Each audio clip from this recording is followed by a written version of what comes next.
In this video, I am going to show you how to transfer your SIM card from one phone to another phone.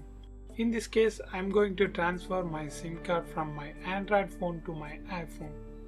Okay, let's see. First, put your phone into aeroplane mode.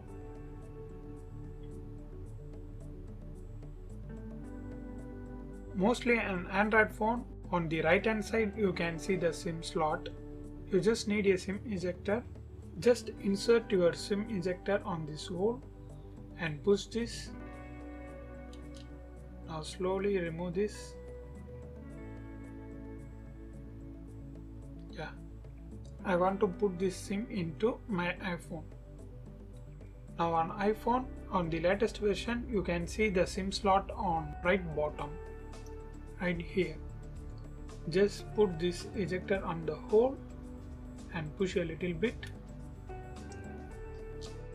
Then it comes out.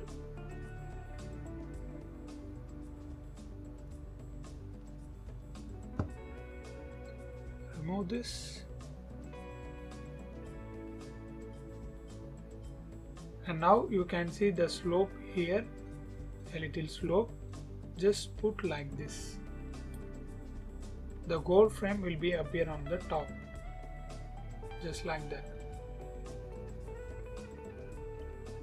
Now you can clearly see the hole, the same hole. Just put like this and press it over. That's it. Yeah, that's it. I hope this video helps you. If it really helps, means leave a like and share this video with your friends and neighbors. Thanks for watching.